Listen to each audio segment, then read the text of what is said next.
ખોરાક વગર જીવનની કલ્પના શક્ય નથી. ભારતમાં કોઈ પણ તહેવાર હોય કે સમારંભ હોય, જુદા જુદા સ્વાદિષ્ટ વ્યંજન બનાવાય છે, જેમાં ખાદ્ય તેલનો પ્રચુર ઉપયોગ થાય છે. શું આપણે એટલું ખાદ્ય તેલનું ઉત્પાદન કરી શકીએ જે વધતી જતી માંગને પૂરી પાડી શકે?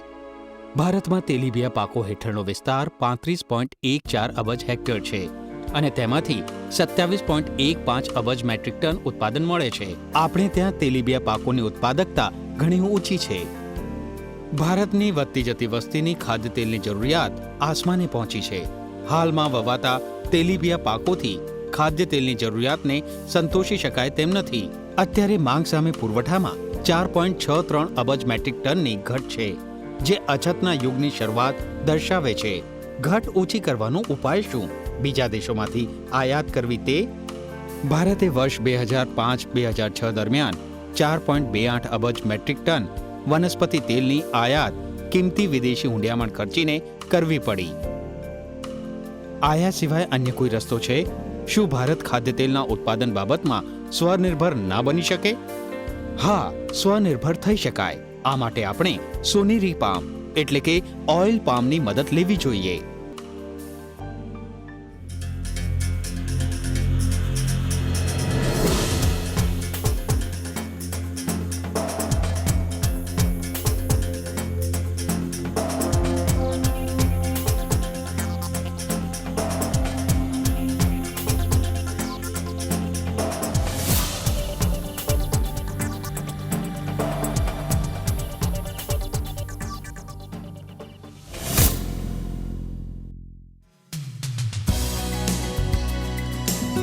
ઓઇલ પામ ફક્ત પુષ્કળ પ્રમાણમાં જ નથી મળતું, પણ તે આરોગ્ય માટે પણ ઘણું સારું છે.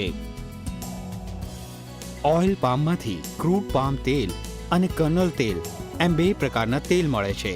પામ તેલમાં વિટામિન એ અને ઈ પુષ્કળ પ્રમાણમાં છે. આને વિકાસશીલ દેશોમાં પોષણ સંબંધી સલામતી પૂરી પાડનાર મનાય છે. ઓઇલ પામની ખેતી માટે ભારતમાં યોગ્ય વાતાવરણ છે.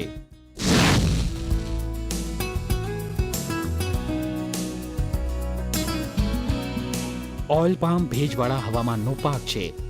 જ્યાં મહિના દરમિયાન 150 મિલીમીટર વરસાદ અથવા વર્ષ દરમિયાન 2500 થી 4000 મિલીમીટર સરખો વહેંચાયેલો વરસાદ પડતો હોય ત્યાં આનો ઉછેર સારી રીતે થઈ શકે છે. ભારતમાં કેરળ તથા આંદામાન ટાપુ પર પર્યાપ્ત વરસાદ થાય છે. જ્યાં વરસાદ પૂરતા પ્રમાણમાં પડતો ન હોય ત્યાં ખાતરીદાયક કાયમી પિયતની સગવડ હોય તો ઓઇલ પામનું વાવેતર કરી શકાય.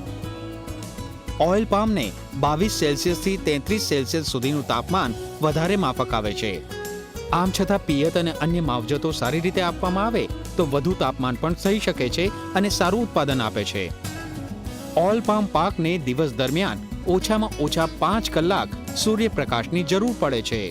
સમુદ્ર સપાટીથી 450 થી 900 મીટરની ઊંચાઈએ 80% વધુ સાપેક્ષ ભેજવાળા હવામાનમાં પણ આ પાક સારો લઈ શકાય છે. આ પાક સામાન્ય રીતે બધા જ પ્રકારની જમીનમાં થઈ શકે છે. આમ છતાં ભેજવાળી, ઊંડી, ગોરાડુ, સેન્દ્રિય તત્વથી ભરપૂર અને સારા નિતારવાળી જમીન વધુ માફક આવે છે. વધારે અમ્લતાવાળી ક્ષારીય કે ભાસ્મિક જમીન, પીએચ પ્રમાણ 8.5 થી વધુ વાળી, પાણી ભરાઈ રહે તેવી અને દરિયા કિનારાની રેતાળ જમીનમાં ઓઇલ પામનો પાક લેવો હિતાવહ નથી. ઓઇલ પામની એકમાત્ર ટેનેરા હાઇબ્રિડ જાતનું વ્યાપારી ધોરણે વાવેતર થાય છે. ડ્યુરા જાતના ફળમાં ઠળિયાની કાચલી જાડી હોય છે, જ્યારે પીસીફેરાના ફળમાં કાચલી હોતી નથી. આમના સંક્રમણથી હાઇબ્રિડ ટેનેરાનું બિયારણ તૈયાર કરવામાં આવે છે. હાઇબ્રિડ ટેનેરા જાતના ફળોમાં માવો વધારે, ઠળિયાની કાચલી પાતળી અને તેલનું પ્રમાણ પણ વધારે હોય છે. નર્સરીમાં એક સ્ટેજ અથવા 2 સ્ટેજ પદ્ધતિથી રોપાઓ ઉછેરવામાં આવે છે.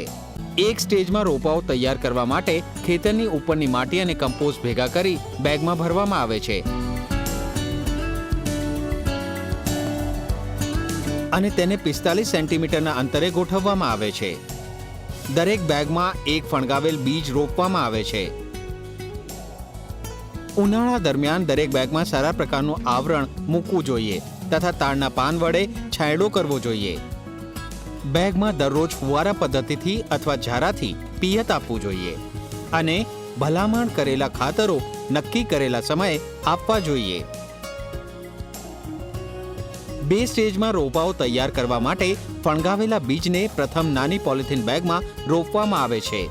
આ બાદ તાડપાન વડે છાંયડો કરવામાં આવે છે. 3 માસ બાદ પોલિથીન બેગમાં ફેરવીને મોટી બેગોને 90 સેન્ટીમીટરના અંતરે ત્રિકોણ પદ્ધતિએ ગોઠવવામાં આવે છે, જેથી એકમ વિસ્તારમાં વધુ છોડ રાખી શકાય છે.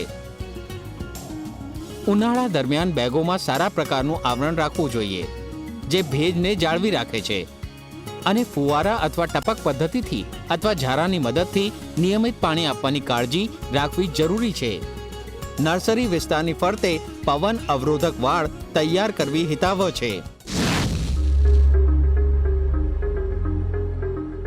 નવું વાવેતર કરતા પહેલા જમીનને સમથળ કરવી જોઈએ. 9 મીટરના અંતરે ત્રિકોણ પદ્ધતિથી જ રોપણી કરવી જોઈએ. આ પદ્ધતિથી 1 એકરમાં 57 ઝાડ અથવા 1 હેક્ટરમાં 143 ઝાડનો સમાવેશ થાય છે.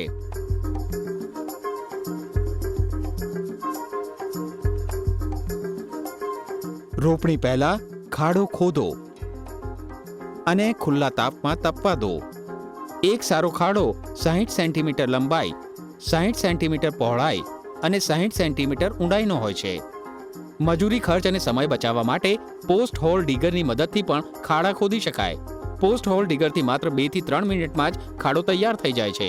રોપણી કરવા માટે 12 થી 14 માસની ઉંમરના 1 થી 1.3 મીટર ઊંચાઈના આશરે 13 પાન ધરાવતા વિકાસ પામેલા રોપાઓની પસંદગી કરવી. રોપના દડાની જાડાઈ સપ્રમાણ હોવી જોઈએ. જ્યારે રોપણી કરવાની હોય ત્યારે જ પસંદ કરાયેલા રોપાઓ રોપણીના સ્થળે એટલે કે ખેતરે લઈ જવા જોઈએ. ખાડા દીઠ 400 ગ્રામ સિંગલ સુપર ફોસ્ફેટ અથવા 250 ગ્રામ ડીએપી અથવા 200 ગ્રામ રોક ફોસ્ફેટ, 50 ગ્રામ ફોસ્ફેટ અથવા 1 ટોપલો કોહવાયેલું છાણિયું ખાતર ખાડાની અડધી માટી સાથે ભેળવીને ખાડા પૂરવા. રોપા ભરેલી પોલિથીન બેગને ઊભો કાપ મૂકી બેગ દૂર કરવી અને રોપાને માટીના પીઠ સાથે ખાડામાં રોપવો. ખાડામાં રોપ મૂકતા રોપાની આસપાસની ખાલી જગ્યામાં માટી દબાવી દેવી જોઈએ, જેમાં દડા 25 સેન્ટીમીટર જમીનની સપાટીથી નીચે રાખવા જોઈએ. રોપણી બાદ તરત જ છોડની ફરતે ગોળ ક્યારો બનાવીને પૂરતું પિયત આપવું. સામાન્ય રીતે આ પાકનું વાવેતર કોઈ પણ ઋતુમાં થઈ શકે છે, પરંતુ જૂનથી ડિસેમ્બર સુધીનો સમય વાવેતર માટે વધારે સારો છે. ઉનાળામાં વાવેતર કરવામાં આવે તો પૂરતું પિયત અને ભેજ જાળવવા આવરણ અને શણ જેવા જમીનને ઢાંકી દેતા પાક છોડની ફરતે ક્યારામાં વાવવાથી ગરમી સામે રક્ષણ આપે છે.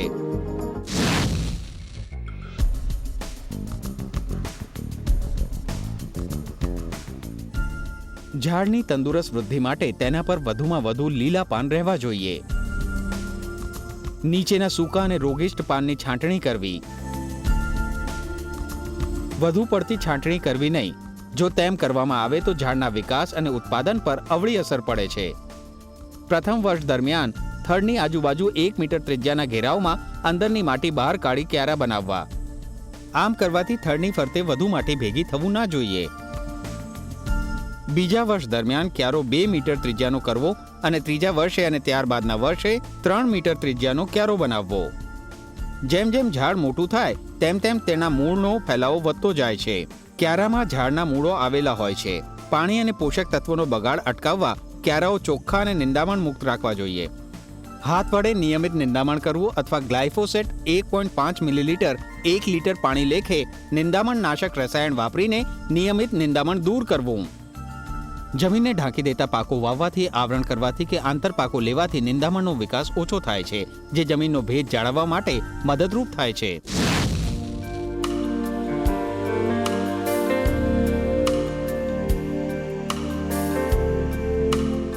ઓઇલ પામના ઝાડો ઝડપથી વિકાસ પામે છે અને વધારે ઉત્પાદન આપે છે, એટલે તેને પૂરતા પિયતની જરૂર પડે છે. પૂરતા પિયતની સગવડ ન હોય તો ઓઇલ પામનું વાવેતર કરવું સલાહભર્યું નથી.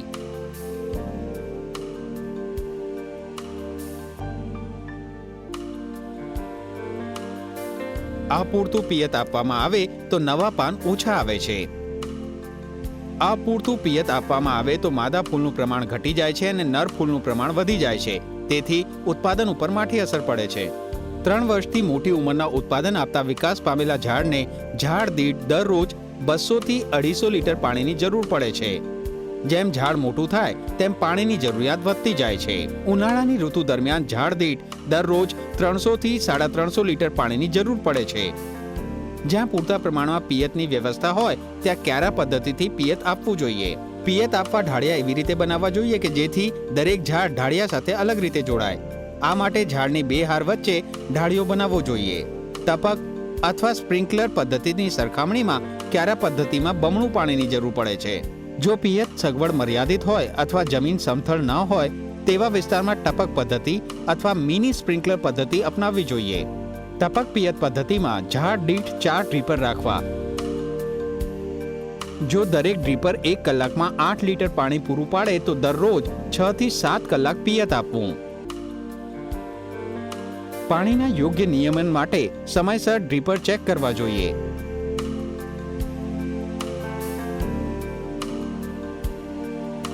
માઇક્રો સ્પ્રિંકલર પદ્ધતિમાં દરેક ઝાડની 2 બાજુ સામસામે 2 જેટ ગોઠવવા. દરેક જેટ 1 કલાકમાં 40 લીટર પાણી આપે તો દિવસ દરમિયાન 2 થી 3 કલાક ચાલુ રાખવા જોઈએ. જમીન અને વાતાવરણને આધારે ઉનાળા દરમિયાન પાણીનું પ્રમાણ વધારવું જોઈએ. એકથી બીજા ખામણામાં પાણી જાય તો એવા ઢાળિયા બનાવી પિયત આપવું સલાહભર્યું નથી.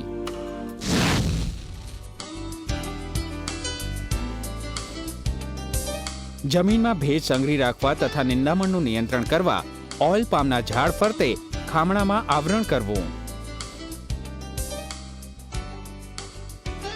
ઓઇલ પામની ફળ વગરની લૂમો, સૂકા પાન, નારિયેળના પાન, નારિયેળના છોતરા, ઘાસ, શેરડીની પાતરી, કેળના સૂકા પાન વગેરેનો ઉપયોગ કરીને આવરણ કરી શકાય.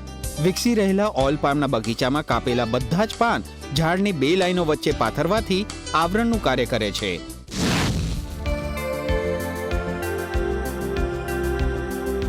ઓઇલ પામને વધારે પોષક તત્વની જરૂર પડે છે. સારા વિકાસ અને ઉત્પાદન માટે મુખ્ય ગૌણ અને સૂક્ષ્મ તત્વો પૂરતા તેમજ પ્રમાણસર આપવા જોઈએ. નવા વાવેતર કરેલા પાકને રાસાયણિક ખાતરનો પ્રથમ હપ્તો રોપણી બાદ 3 મહિને આપવો. ભલામણ કરેલ રાસાયણિક ખાતરો એમના પોષક તત્વોના આધારે સરળ અથવા મિક્સર સ્વરૂપમાં આપી શકાય. 870 gram urea, 1250 gram single super phosphate, 670 gram muriate of potash અને 125 ગ્રામ મેગ્નેશિયમ સલ્ફેટ પ્રથમ વર્ષે આપવા જોઈએ. 1740 gram urea, 2500 gram single super phosphate, 1333 gram muriate of potash અને 250 ગ્રામ મેગ્નેશિયમ સલ્ફેટ બીજા વર્ષે આપવા જોઈએ. 2610 gram urea, 3750 gram single super phosphate, 2000 gram muriate of potash અને 500 ગ્રામ મેગ્નેશિયમ સલ્ફેટ ત્રીજા વર્ષે અને ત્યારબાદ આપવા જોઈએ. ઝાડમાં બોરોનની ખામી જણાય તો ઝાડ દીઠ દર વર્ષે 100 ગ્રામ બોરેક્સ આપવાની ભલામણ છે. પહેલા જણાવ્યા પ્રમાણેના ખાતરો વર્ષમાં 4 હપ્તામાં આપવા જોઈએ. ખાતરના બીજા હપ્તાની સાથે ઝાડ દીઠ 50 થી 100 કિલોગ્રામ છાણિયું ખાતર અથવા 100 કિલો લીલો પડવાશ આપવાની ભલામણ છે. ઝાડ દીઠ 5 કિલો દિવેલીનો ખોળ પણ આપી શકાય. છાણિયું ખાતર પૂરતા પ્રમાણમાં આપવામાં આવે તો તેના પ્રમાણમાં નાઇટ્રોજન યુક્ત રાસાયણિક ખાતરનો ડોઝ ઘટાડવો. ખાતરો નિંદામણ કરેલ રિંગમાં થડથી 50 સેન્ટીમીટર દૂર એને પૂંખીને જમીનમાં ભેળવી દેવા. ત્યારબાદ ખાતરને સરખી રીતે ભેળવીને તરત જ પિયત આપવું જોઈએ.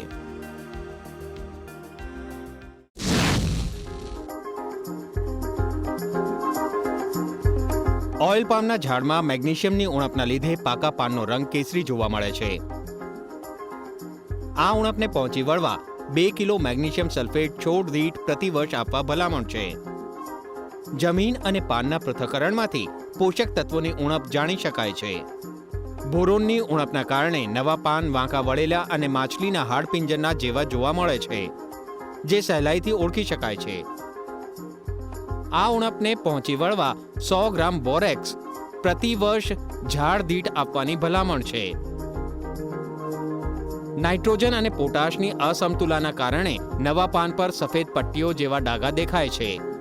ઝાડ દીઠ દર વર્ષે 3 કિલો મ્યુરેટ ઓફ પોટાશ આપવાથી તથા થોડા સમય માટે નાઇટ્રોજનયુક્ત ખાતરો આપવાનું બંધ કરવાથી અસમતુલા દૂર થાય છે. પોટાશ તત્વની ઉણપની અસર ઓઇલ પામના જૂના પાન પર કેસરી રંગના ટપકાથી પ્રદર્શિત થાય છે. ઉણપ દૂર કરવા ઝાડ દીઠ 3 કિલો મ્યુરેટ ઓફ પોટાશ આપી અને માટી અને પોષક તત્વોનું વિશ્લેષણ કરવું. નાના ઓઇલ પામના ઝાડની ફરતે ખામણામાં લીલા પડવાશના પાક તરીકે શણ ઉગાડવાથી ઉનાળા દરમિયાન પાકની નજીકનું વાતાવરણ સારું રહે છે. હવામાંનો નાઇટ્રોજન જમીનમાં ઉમેરે છે. સેન્દ્રિય પદાર્થ જમીનમાં ઉમેરાય છે. શણનો પાક 60 થી 50 દિવસનો થાય ત્યારે ફૂલ અવસ્થા આવે છે. તે તબક્કે શણને કાપી ખામણામાં જમીન સાથે ભેળવી દેવું. આમ કરવાથી જમીન અને પાણીનું સંરક્ષણ થાય છે અને નિંદામણનું નિયંત્રણ થાય છે. આવરણ પાક લાગવાથી માટીને જૈવિક પદાર્થ મળે છે. જ્યારે ફળવાળો પાક ઉગાડાય છે તો હવામાનમાં નાઇટ્રોજનનું યોગીકરણ થાય છે, જેનાથી છોડવાઓમાંના પોષક તત્વોમાં સુધાર થાય છે. ઓઇલ પામના બગીચામાં સર્વસામાન્ય રીતે વાવવામાં આવતા આવરણ પાકોમાં પ્યુરેરિયા, કેલેપોગોનિયમ, સેન્ટ્રોસીમા, માઇમોસા અને મુકુના જાતનો સમાવેશ થાય છે.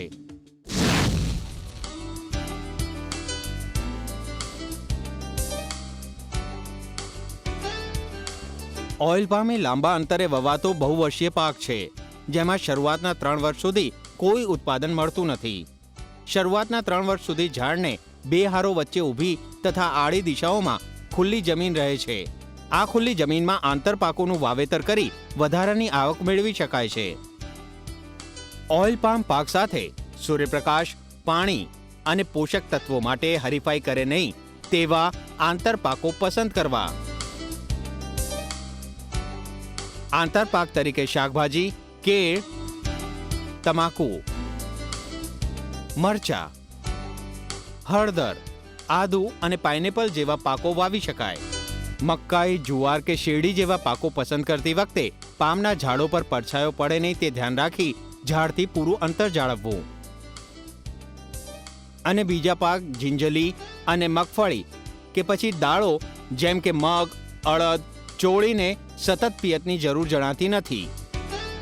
એવા સંજોગોમાં ઓઇલ પામના ઝાડને સમયસર પિયત આપતા રહેવું જોઈએ, જેથી ઝાડને પાણીની ઉણપ વર્તાય નહીં. આંતરપાક લેવા માટે ઓઇલ પામના ઝાડના પાન કાપવા કે બાંધવા નહીં. એવું કરવાથી ઝાડની વૃદ્ધિ અટકે છે અને ઉત્પાદન પર વિપરીત અસર થાય છે. ઝાડના થડની નજીક હળથી ખેડ કરવી નહીં, કારણ કે ખેડ કરવા